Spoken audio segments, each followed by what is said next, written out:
বাজার একটু চক্ষু বন্ধ কইরা মোরাকাবা করো, দুনিয়া শান্তির জায়গা না। ইতিহাস পইরা দেখো, ফেরাউন মাওলার সঙ্গে চ্যালেঞ্জ করলো, খোদাই পর্যন্ত দাবি করলো, কিন্তু সেই ফেরাউনের যখন হায়াতের বেড়া শেষ, আমার মালিক ওকে নীল নদীর ভিতরে ফালাইয়া চুবাইয়া চুবাইয়া তারপর মারছে।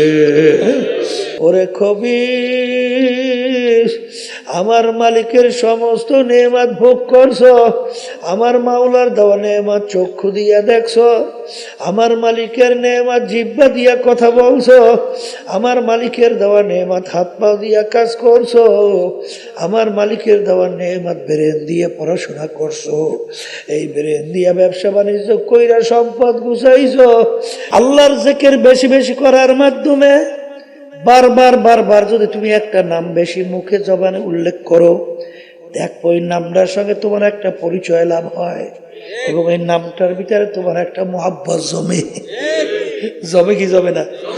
আমার এখন মনে আছে হাফিজ হুজুর রহমাতুল্লাহি আলাইহি এই যখন প্রেসিডেন্ট নির্বাচনে দাঁড়াইছে, কোন নির্বাচন? এই মুরব্বীদের মনে আছে না? আচ্ছা, তখন তার মার্কা ছিল বট গাছ। মার্কা কি? কিন্তু বট গাছ যে কোনো নির্বাচনে মার্কা হয় এ জীবনে শুনি নাই। কারণ শুনছি বট গাছ হইলে হিন্দুরা বলে সেবা দেয়। এখন আমার শূন্য বুঝে, আমার নিজের কথা বলি, মনটা এত খারাপ লাগছে, আল্লাহ এখন হিন্দু গুহেই সেবা দাও না বট গাছ, এই যে কেমনি বট গাছ বট গাছ স্লোগান দেব, আর মার্কা আসিল না, পাইল বট গাছ। কিন্তু যখন নাকি এই নির্বাচন শুরু হয়ে গেছে, এখন তো স্লোগান চলছে বট গাছ বট গাছ, বুঝলেন? এরকম কিছুদিন কর পরে এখন দেখি বট গাছটা এত মজা লাগে, খালি বট গাছই বলতে মনে হচ্ছে। যেই নামটা আগে ভালো লাগে নাই, এখন ওই নামটার ভিতরে মজা আর মজা।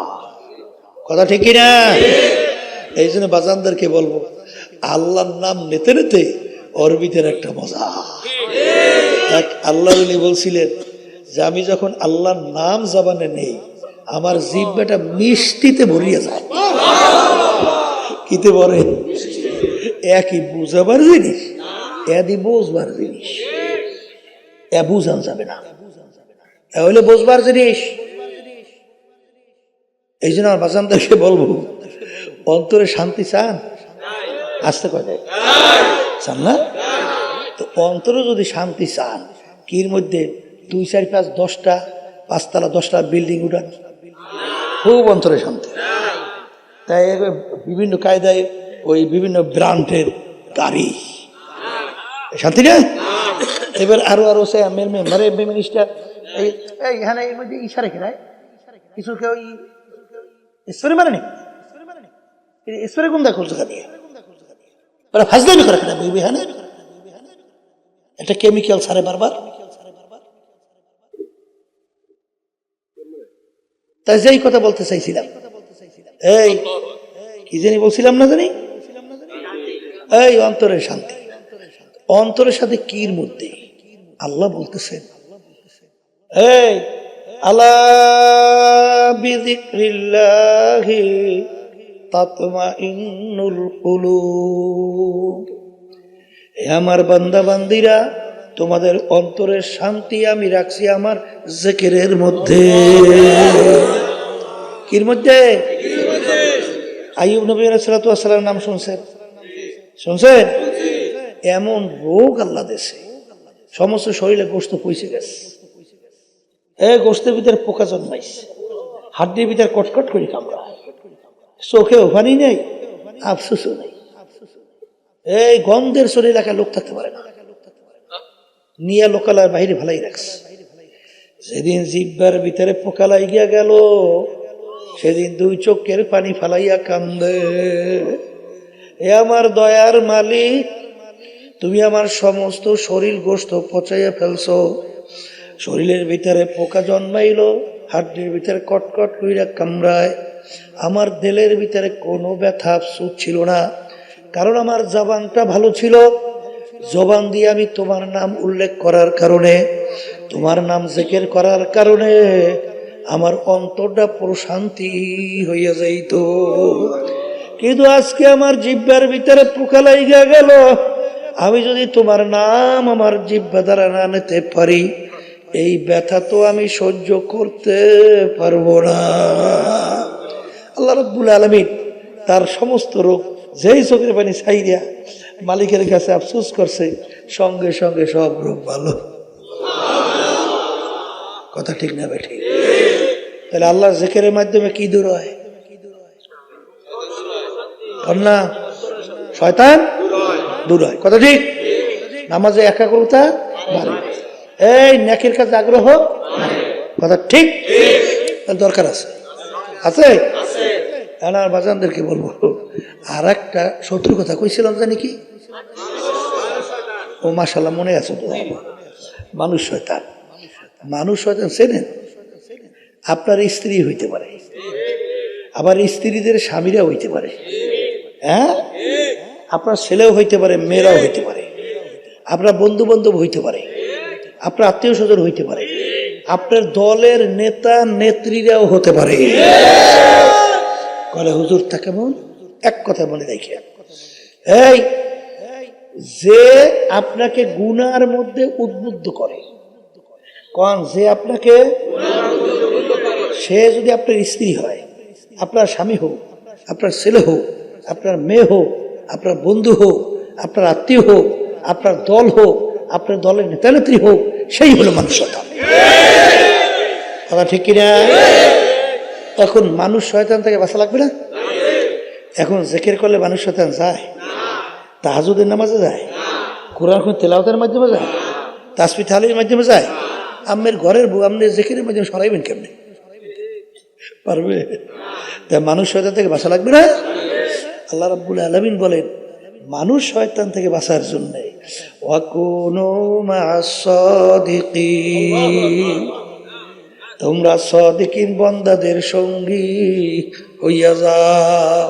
সোহবতে সালেহ তোরা সালেহ কুনাদ, সোহবতে তালেহ তোরা তালেহ কুনাদ। এক জামানা সোহবত বা আউলিয়া, বেহতরা সদ সালে তাআত বেরিয়াব, গেলে খুশবু ইদার হাম্মামে রোজে, রসিদাস্তে মাহবুবে বাদাস্তা। বলেন সৎসঙ্গে স্বর্গবাস। মুখ খুলে বলেন, অসৎ সঙ্গে সর্বনাশ। আমি মনে ভুল বলি নাই। এই আপনার সন্তান কোনো খারাপ চরিত্রের ছেলেদের সঙ্গে মিশতে দেন? কে দেন না কেন? ওই দেন, আপনি কেউ খারাপ বলছি কি হয়ে যায়? হ্যাঁ, তাহলে বুঝা গেল সৎসঙ্গে স্বর্গবাস। অনেকে দোয়া আছে, হুজুর নামাজ ভালো লাগে না, হুজুর গুনার কাম ছাড়তেই পারি না, হুজুর কেমনে ভালো হবো, চেষ্টা করি রাস্তাই পাই না। রাস্তা পাইবেন কেমনে? রাস্তায় চলেন, হ্যাঁ চলেনি তোরা, তাই পাইবেন কেমনে?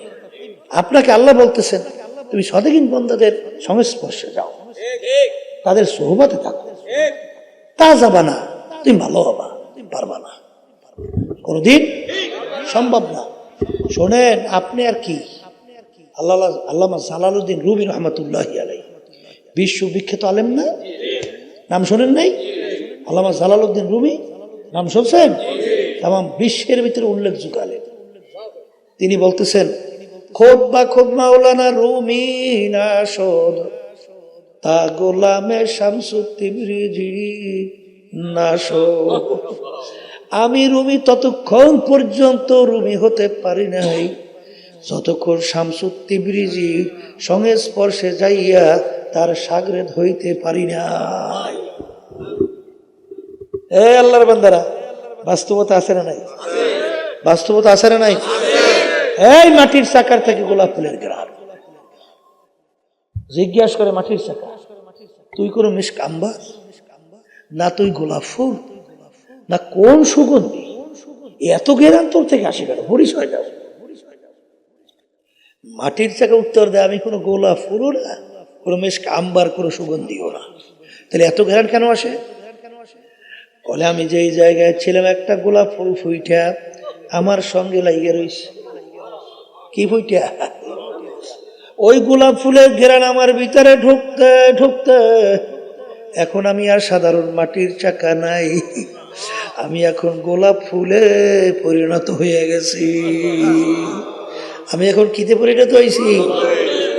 তাইলে আজকে মাটির চাকার সঙ্গে যদি সংস্পর্শে মাটির চাকা যদি গোলাপ ফুলের গুণ অর্জন করে, তাহলে তুমি যদি জাকিরি আল্লাহ ওয়ালা তাদের সঙ্গে স্পর্শে যাও, তাহলে সেই গুণ তোমার ভিতরে ঢুকবে না? আসতে কর ঢুকবে না? এই জন্য আমার দাদাজান রহমাতুল্লাহি আলাই সুন্দরভাবে একটা উদাহরণ দিতেন। আব্বাজানের জবানে শুনছি। কি উদাহরণ?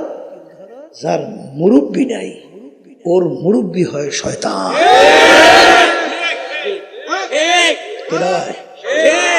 হ্যাঁ, বাস্তবতা আছে না নাই? এই ফাও কথা বুঝছেন না। আল্লাহ রাসূল সাল্লাল্লাহু আলাইহি ওয়াসাল্লাম বলেন সাহাবায়ে কেরামদেরকে লক্ষ্য করিয়া, এ আমার সাহাবারা, তোমাদের প্রত্যেকের জন্য ভিন্ন ভিন্ন একটা শয়তান নির্ধারণ করা আছে, প্রত্যেকের জন্য। সাহাবায়ে কেরাম প্রশ্ন করলেন, হে আল্লাহর রাসূল সাল্লাল্লাহু আলাইহি ওয়াসাল্লাম, হুজুর আপনার জন্য কি একটা শয়তান নির্ধারণ করা আছে? আপনার জন্য কি একটা শয়তান নির্ধারণ করা আছে? সাহাবারা প্রশ্ন করছে।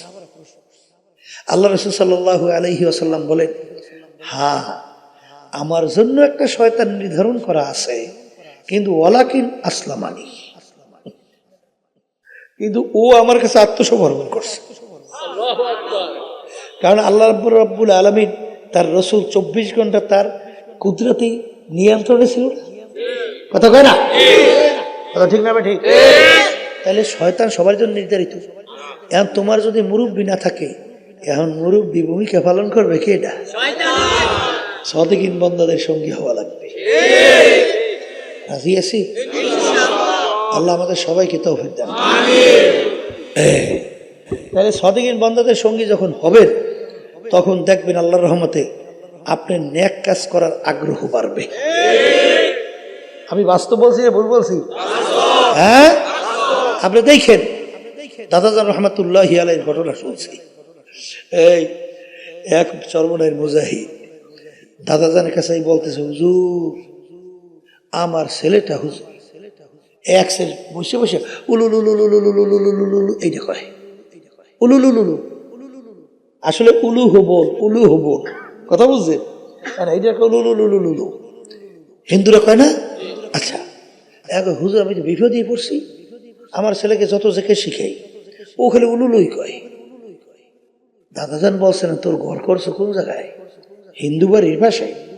বলে হয় হুজুর হিন্দু বাড়ির পাশে। বলে তাড়াতাড়ি ওখান থেকে ঘর সরাও। সরাইয়া যেখান থেকে আজানের শব্দ শোনা যায়, যেখানে কোরআনুল কারীম তেলাওয়াতের শব্দ শোনা যায়, যেখানে মালিকের জিকিরের আওয়াজ শোনা যায়, এই জায়গায় যে ঘর বানাও। ওই আল্লাহর বান্দা কথা শুনে ঘর ভাঙিয়ে শৌচা নিয়ে এমন জায়গায় বানাইছে।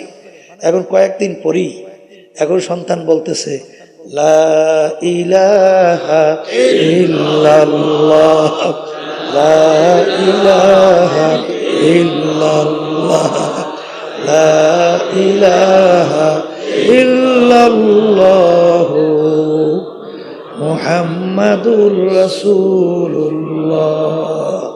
তাহলে সোহবতের গুরুত্ব আছে না নাই?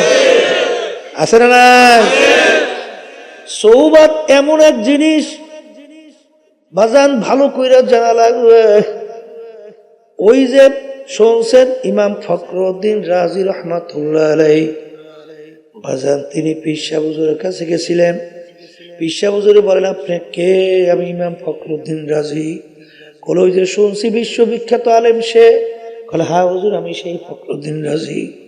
বলে বাবা তোমার ভিতরে এত বেশি এলেম, তোমার ভিতরে মালিকের মারিফত ঢুকানোর জায়গা নাই। এলেমের গরম কমাই আসো, এরপরে চেষ্টা করা যাবে। ওই আল্লাহর বান্দা এক পর্যায়ে আপনারা জানেন তাফসিরে কাবির বইসে বইসে পাতার ভিতরে লেখছিল, বলছেন বাবা এলেমের গরম আরো বাড়ছে, কমাই আসো। তিনি মৌতের যখন সময় আইসা গেল, তিনি তো 101টার মতো দলিল ঠিক করছে মৌতের সময় শয়তানের সঙ্গে যুদ্ধ বাহাস করবে। কিন্তু শয়তান তোমার আমার সে বড়, জানো না পাণ্ডিত না কম? আসতে কয় তুমি কি জানো? হ্যাঁ, একটু বিসমিল্লাহ তার কি কয়েকটা করি, ওরে সর্বনাশ বিশাল আলেম। ওদিকে শয়তানি বোঝাই, হিংসায় ভরা। ঠিক না বাটি? আসমানি 104 কিতাব, এই 104 কিতাবের ইলম আল্লাহ রাব্বুল আলামিন ইবলিসের মধ্যে দান করছে। এত বড় জানেন না পণ্ডিত, কি বলছেন? এখন ইমাম ফখরুদ্দীন রাজি রহমাতুল্লাহ আলাইহি তার দলিল খণ্ডন করতে আর কোনো অসুবিধা? এত টাস টাস টাস টাস শেষ। এখন ইবলিসের কথা মাইনে নেওয়া লাগে। ওদিকে এই শামসুদ্দিন কুবরা রহমাতুল্লাহি আলাইহি, এই নাজিমউদ্দিন কুবরা রহমাতুল্লাহি আলাইহি, নাজিমউদ্দিন কুবরা রহমাতুল্লাহ ওযু করতেছেন আর কাশফের মাধ্যমে দেখতেছেন শয়তানের সঙ্গে সওয়াল জব চলছে। যখন দেখছে যে ফেল করছে, তখন পানি উঠাইয়া বলে, এই ইমাম ফখরুদ্দিন রাজি বলো, বিনা দলিলে আল্লাহ, এই মিশর বিনা দলিলে আল্লাহ, লা ইলাহা ইল্লাল্লাহু মুহাম্মাদুর রাসূলুল্লাহ কালিমা পড়ে দুনিয়া থেকে বিদায় হয়ে চলে গেছে। কথা ঠিক কিনা? শোনেন, সৌবাত কি জিনিস, হাদিসের ঘটনা। আল্লাহর বান্দা বুড়ো বয়সে মনে পড়ছে, হক্কানি আলেমের কাছে যাওয়া লাগবে, তাওবা করা লাগবে, আমার মালিকের হুকুম অনুযায়ী চইলা, আল্লাহর রসুলের তরিকা অনুযায়ী চইলা তারপর কবরে যাওয়া লাগবে। আল্লাহর বান্দা আলেমের বাড়ির দিকে রওনা করলো, পথের মধ্যে হায়াত শেষ হয়ে গেল। আল্লাহর বান্দা পথের ভিতরে মারা গেল। এখন জাহান্নামের ফেরেশতা আসলো ওর রুহুকে জাহান্নামে নেওয়ার জন্যে। বেহেশতের ফেরেশতাও আসছে ওর রুহুকে জাহান্নামে নেওয়ার জন্যে, বেহেশতে নেওয়ার জন্যে। জাহান্নামের ফেরেশতা বলে, বান্দা তো এখন পর্যন্ত তাওবা করতে পারে নাই, রূহ আমরা পাবো।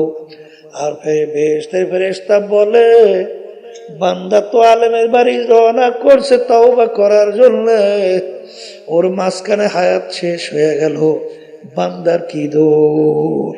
ও তো রওনাই করছে, হায়াত শেষ হয়েছে, রূহ আমরা পাবো। কি দুই দলে ঝগড়া আছে না, কথা কাটাকাটি। আল্লাহ রাব্বুল আলামিন জমিনকে হুকুম করে, হে আমার জমিন, তুমি এই ফেরেশতারা জমিন মাপো, দেখো যে ব্যক্তি যেখানে মারা গেল সেখান থেকে আলেমের বাড়ি কাছে না তার বাড়ি কাছে। যদি আলেমের বাড়ি কাছে হয়, রূহ নিয়ে যাইবে বেহেশতের ফেরেশতা। আর যদি আলেমের বাড়ি দূরে তার বাড়ি কাছে হয়, রূহ নিয়ে যাইবে জাহান্নামের ফেরেশতা। ঘটনা ছিল, বান্দা যেখানে মারা গেল সেখান থেকে আলেমের বাড়ি ছিল দূরে, তার বাড়ি ছিল কাছে।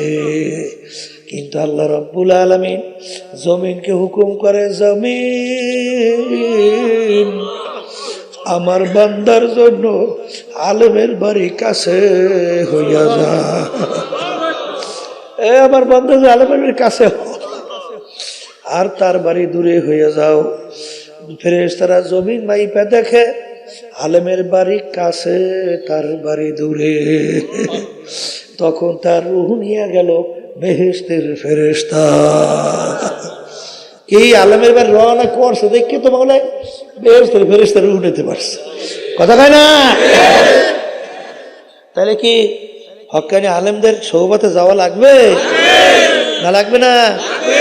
খবরদার বাজান, ভুল কইরো না, খবরদার, আল্লাহর হুকুম। কথা ঠিক কিনা? নেকের পাল্লা ভারী করা লাগবে, গুনার কাল্লা হালকা থাকা লাগবে। আর নেকের পাল্লা ভারী করার জন্য কুরআন এবং হাদিসের বাহিরে পথ ছাড়া অন্য কোনো পথ নাই। আছে আছে আছে। যদি নাই থাকে আমার বাজানদেরকে বলবো, পর্দার আড়ালের মা বোনদেরকে বলবো, দুনিয়া কিন্তু স্থায়ী জায়গা না। কোন স্থায়ী দুনিয়ার জিন্দগি স্থায়ীভাবে কেউ থাকতে পারে না, কেউ পারবে না। হে বড় লোক আমার বাবারা, হে দুনিয়া আমার বাবারা, হে ক্ষমতা সম্পন্ন আমার বাবারা, হে চেয়ারম্যান, মেম্বার, এমপি, মিনিস্টার আমার বাবারা, দুনিয়া কিন্তু শান্তির জায়গা না। কেউ কোনোদিন পায় নাই, কেউ কোনোদিন পাবে না। আর দুনিয়া দারুল মেহনে ওয়াল বালা, দুনিয়া বালা মুসিবতের জায়গা, কষ্ট ক্লেশের জায়গা। বাজার একটু চক্ষু বন্ধ কইরা মোরাকাবা করো, এরপরে তালাশ কইরা দেখবা সব প্রশ্নের উত্তর পাবা। দুনিয়া শান্তির জায়গা না, ইতিহাস পইরা দেখো। ফেরাউন মাওলার সঙ্গে চ্যালেঞ্জ করলো, খোদাই পর্যন্ত দাবি করলো, বনে এসে ছেলে সন্তানগুলা ধৈরা ধৈরা জবাই করলো। এত বড় পাওয়া কেউ বলার কোনো শক্তি নাই। ওকে আমার মালিক দুনিয়ার ভিতরে এমন আরামে রাখছিল, 750 বছরের মধ্যে ইতিহাসে দেখা যায় একদিন একটু সর্দি জ্বরও হয় নাই। এত আরামে আমার মালিক ওকে দুনিয়ায় রাখছিল। ওর বাড়ির দরজায় এমন একটা গাছ ছিল, যে কোনো রোগের নিয়াত করিয়া খাওয়ার সঙ্গে সঙ্গে রোগ ভালো হয়ে যাইত।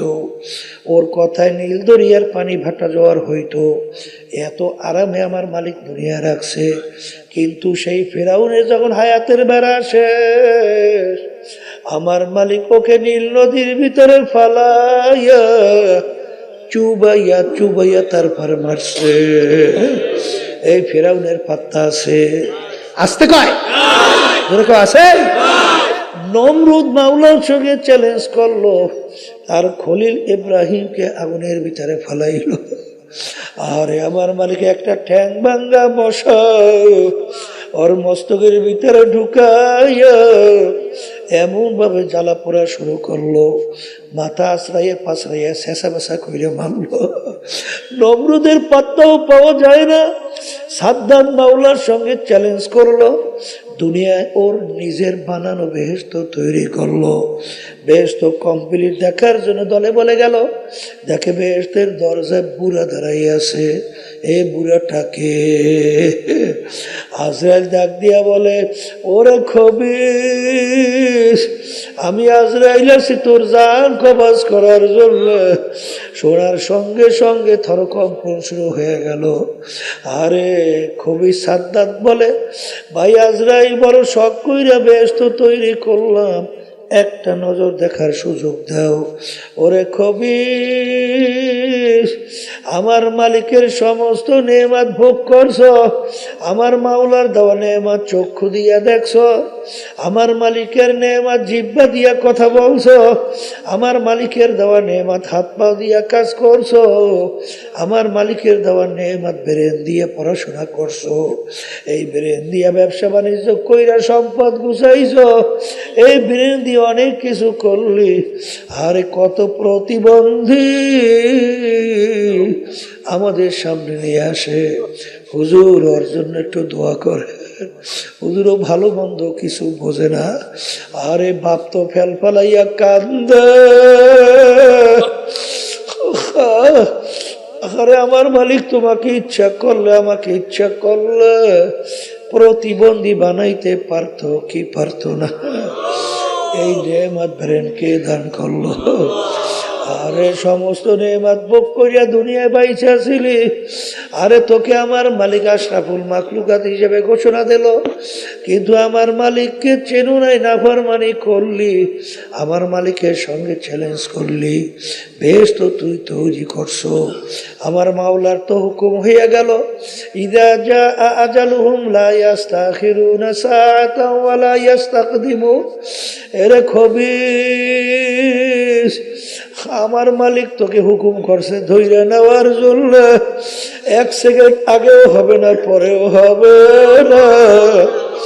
এই কথা বলে জহরুটাকে খপ কইরা ধৈর্য যখন টান মারলো, কলিজার রগগুলা সেইরা সেইরা নিয়ে চলে গেল।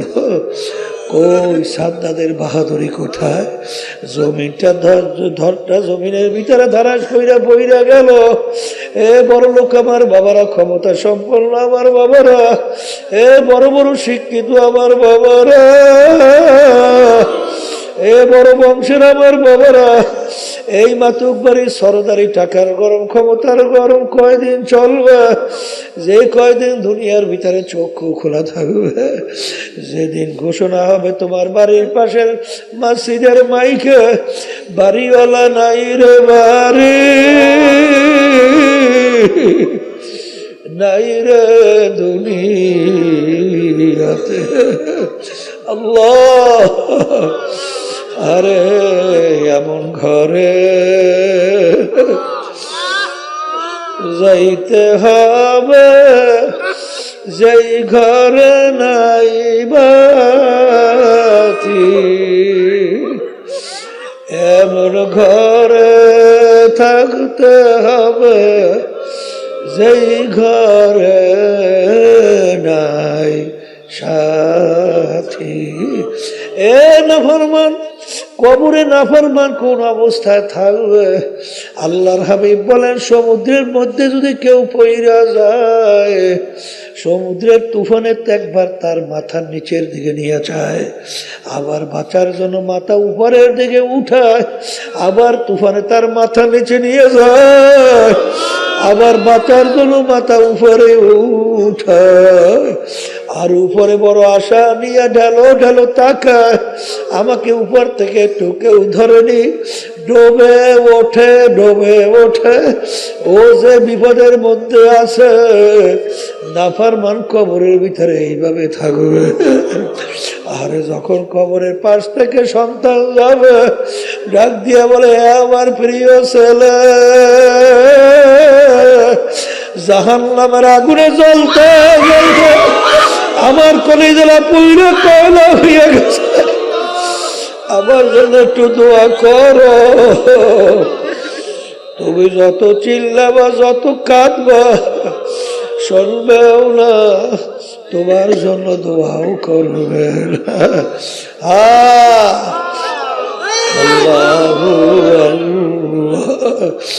এ দুনিয়াদার পাগল আমার বাবারা, এ মুসলমান আমার বাবারা, পর্দার মা বোনেরা, আল্লাহ আল্লাহর হাবিব বলেন, হে আমার উম্মতেরা, কবর রাউযাতুম মিন রিয়াজিল জান্নাহ আও হুফরাতুম মিন হুফারিন নার। এই যে কবর দেখো, এই কবর কিন্তু আসল কবর না। কোন কোন আল্লাহর বান্দা বান্দির কবর একটা বেহেশতের বাগান হইয়া যাবে। আল্লাহ আপনি আমার জন্য, আমাদের সবার জন্য কবুল করে দিয়ে।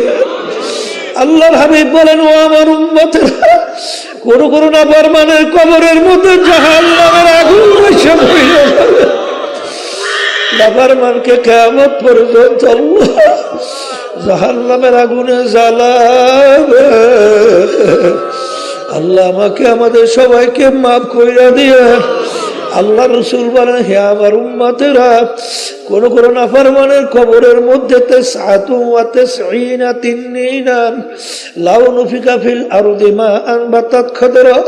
কোন কোন নাফরমানের কবরের ভিতরে একটা না দুইটা না 99টা সাপ জবা হইয়া যাবে। ওই সাপ কিয়ামত পর্যন্ত নাফরমানকে পেঁচাইয়া ঠুকরাইতে থাকবে। ওই সাপকে এমন বিষধর হবে, জমিনের দিকে মুখ কইরা যদি ফুঁক দিত, কোন গাছপালা তরুলতা মাথা জাগাতে পারত না। এমন ঘরে যাইতে হবে যেই ঘরে নাই বাতি, এমন ঘরে থাকতে হবে যেই ঘরে নাই সাথী। এই জন্য আমার বাজানদেরকে বলো, পর্দা আলে মা বোনদেরকে বলবো, আল্লাহ আল্লাহ, বাজান অনেককে তো টাকা পয়সা আল্লাহ দান করছে, কিন্তু টাকা পয়সা দিনের রাস্তায় খরচ হয় না, আরে বিভিন্ন গুনার কাছে খরচ হয়। আল্লাহ আবার অনেককে কবুল করছেন, তাদের টাকা পয়সা দিনের রাস্তায় খরচ হয়। আজকে এই মাদ্রাসা থেকে 4 জন হাফেজদেরকে পাগড়ি দিলাম। আল্লাহ, এরকম 10 জন লোককে আল্লাহ রাব্বুল আলামিনের কাছে সুপারিশের মাধ্যমে জাহান্নামের হুকুম হয়ে গেল, বেহেশতের ব্যবস্থা করতে পারবে। একজন হাফেজ এরকম 10 জনকে আল্লাহ আপনি আমাদের জন্য কবুল করেন। আমাদেরকে আপনি হাফেজের আব্বা বানাইয়া দিয়ে, আল্লাহ আত্মীয় বানাইয়া দিয়ে, মালিক কিয়ামতের ময়দানে ইখলাস দিয়ে দিনের কাজ করার তৌফিক দান কইরেন। আল্লাহ, এই মাদ্রাসা যাদের উসিলায় হইল, যাদের সহযোগিতায় হইল, যারা করলো, এবং সমস্ত দিন সহি মাদ্রাসাগুলো যাদের উসিলায় সহযোগিতায় হইল, সবাইকে আপনি দুনিয়া